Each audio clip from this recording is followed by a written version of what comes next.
भक्ति होती है जो कि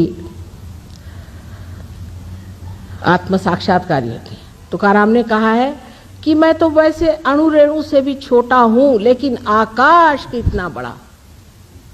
सो कैसे? जब ये अणु रेणु आकाशी में मिल गया तब मैं कहां रह गया? अनन्य। इनकी भक्ति पढ़िए। विरह के गीत गाने वाले लोगों के पास सिवाय रुलाने के और कुछ नहीं। मिलन के गीत पढ़िए।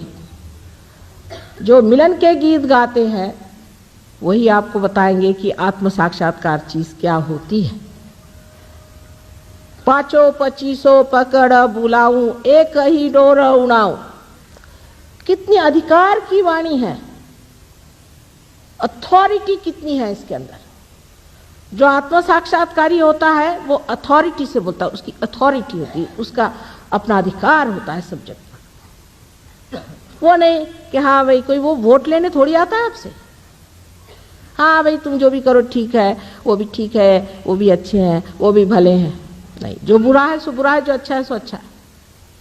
यह अधिकार की वाणी जहां आपको दिखाई दे, समझ लेना चाहिए कि आत्म साक्षात्कारी खड़ा हुआ है।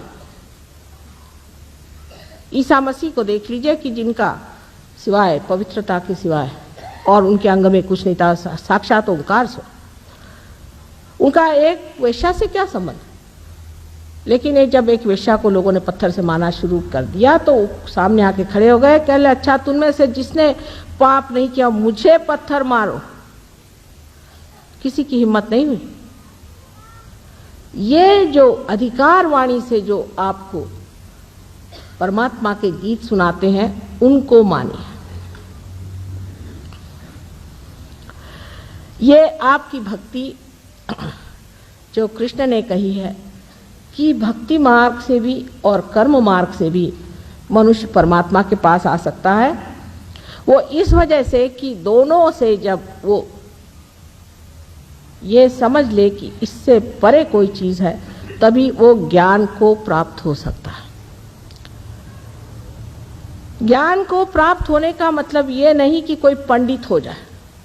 आपको आज ही एक केस बताऊं कि एक देवी जी मेरे पास आई तो उन्होंने कहा कि माँ देखो मेरी माता जी ने एक महाशय जी को, वो गुरुद्वारे जाते थे, उसको देखा और उसकी परीक्षा ली तो वो ग्रंथ साहब वगैरह खूब अच्छे से जानते हैं, गुरुद्वारे में जाते रहते हैं, ये वो करते हैं।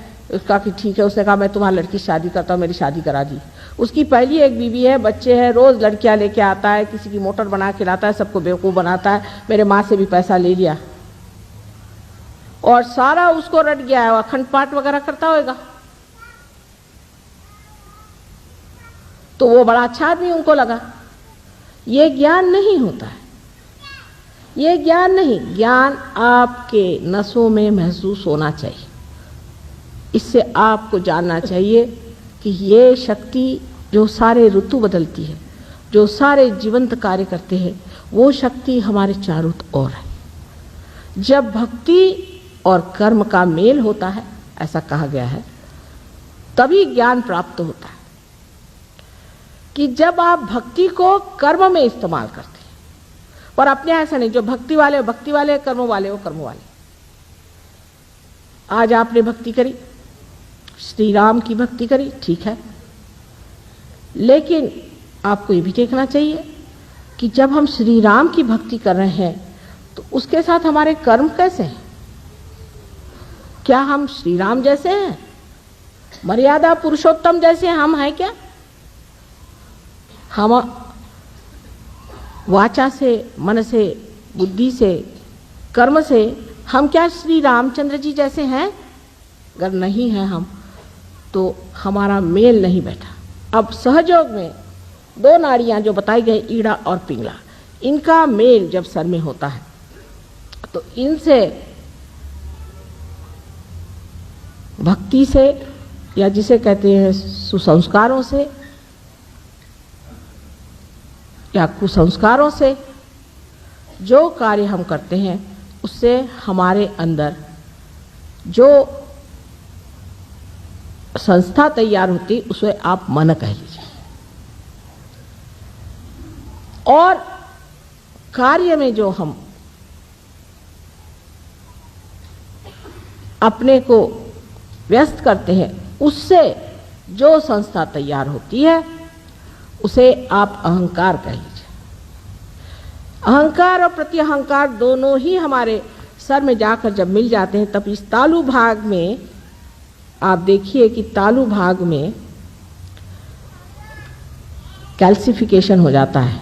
वहाँ हड्डी जो है 12 साल के उम्र के बाद एकदम मजबूत हो जाती है। वो जो नरम हड्डी होती है वो मजबूत हो जाती है। यहाँ अब हमने देख लिया कि किसी के अंदर भक्ति ज़्यादा है तो वो तो और ही मुश्किल हो जाएगी, क्योंकि भक्ति अगर यहाँ तक आ जाए और अगर अहंकार यहाँ तक आ जाए तो ऐसे आदमी को जागृति देना बड़ा ही मुश्किल हो जाता है। लेकिन धर्म तभी होता है जब मनुष्य जिसकी भक्ति करता है उसके जैसा हो जाता है, उसके जैसे कर्म करता है। तो एक साहब हमें मिले, मैंने कहा कि आप श्री राम के भक्त हैं, आपने अपनी पत्नी क्यों छोड़ दिया? श्री राम ने भी तो पत्नी को छोड़ा था। अच्छा, और जो उसके पीछे रोते रोते घूमते घूमते लंका जी गए थे उसका क्या हुआ? वहां तक हम नहीं जा सकते।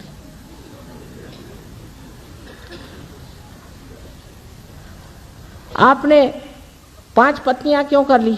श्री कृष्ण ने भी तो की थी, लेकिन वो तो योगेश्वर थे, उन पे तो कोई चीज छाती नहीं थी। तो हम तो उनको मानते हैं, तो हम तो इस मामले में उनको मानते हैं साहब, वो बात अच्छी करी उन्होंने, 5 बीवियां कर ली।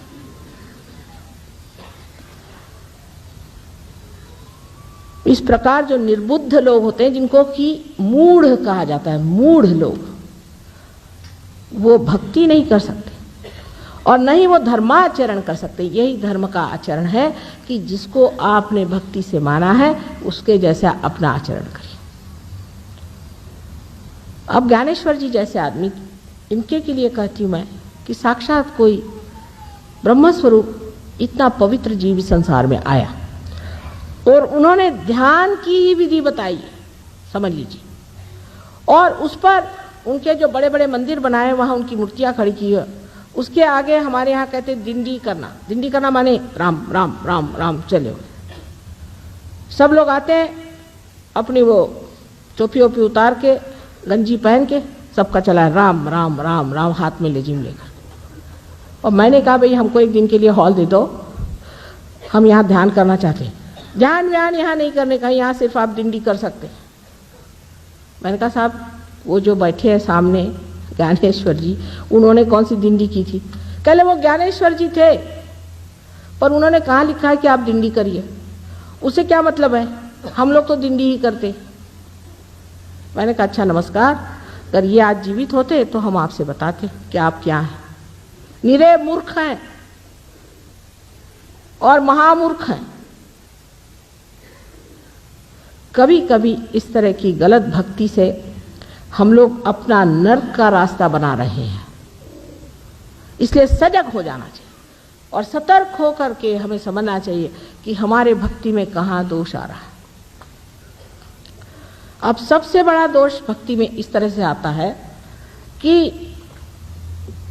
जब श्री राम आए तो उनसे कहने लगे हम तो भाई परशुराम को मानते हैं, परशुराम ही अच्छे थे क्योंकि मर गए ना। श्री कृष्ण आए, हम श्री कृष्ण तुमको नहीं मानते, हम श्री राम को मानते, हो गया।